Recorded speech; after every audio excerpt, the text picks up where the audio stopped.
I'm introducing a new segment to the show called the Business Surgery.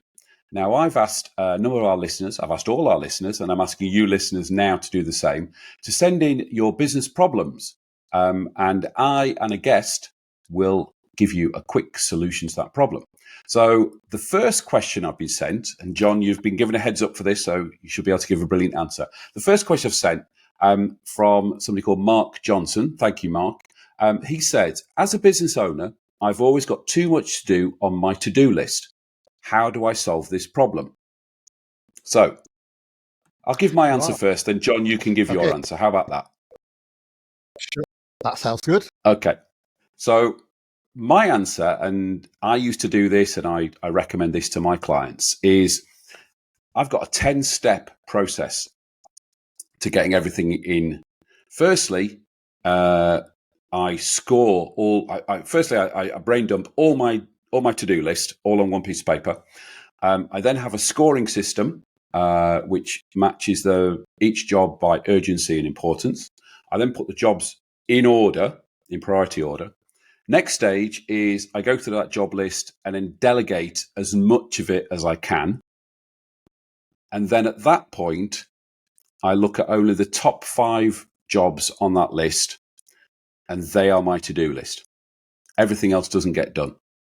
And usually in that top 5 list, there is a really nasty job, the one that's really, really going to bother you. And that's the one you have to start with first. And it's the old phrase, eat that frog. So if you do the horriblest thing first thing in the morning, then everything else is a lot easier. And that would be my solution to anybody who's listening, and any clients that I work with. I always give them the same solution. So that's my answer to that question. John, how would you answer Mark? Right. Okay. So first thing is it's a very good thing if you've got a to-do list, because if you haven't got a to-do list, it means you're content with where you are.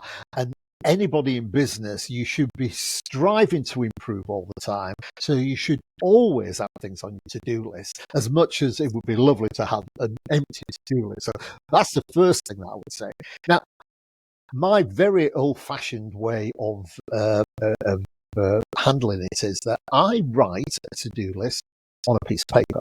I don't do it on a computer, but I choose to do that.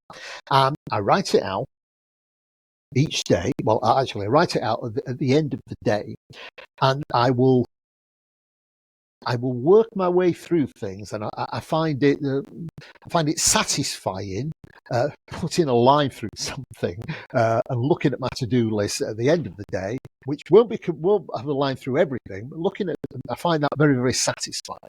But then what I do is that I will rewrite that piece of paper. Ready for the next day, and I will do something not as scientific as what you do, Phil, which is a great idea of putting things in I will do it in priority, but I don't give them a mark.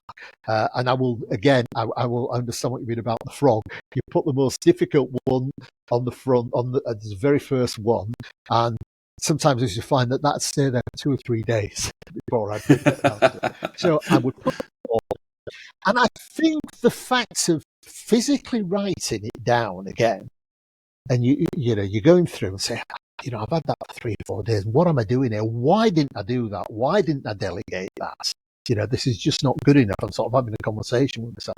I find that really helps drill into me that I need to get that done. So I will put them in order.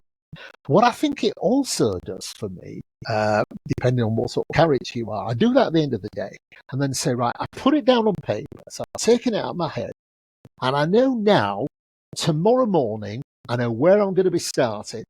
And by doing that, I'm not going to be, hopefully, fretting during the middle of the night and waking up at 3 o'clock and saying, do you know what? What do I need to be doing tomorrow? I've got lots of stuff to do. No, I've committed it at the end of the day. And yeah, I know we all work 24/7 when we're in our own business, but at least there's a bit of a cut off there. And I found that that's always worked for me. Great stuff. So, Mark and everybody else who's listening, I hope you find that of use. So if you've got a business problem and you want it to be solved on the business surgery, drop me an email, phil@leedsbusinesspodcast.com. We'll give you a shout out, and hopefully me and a future guest will solve your problem.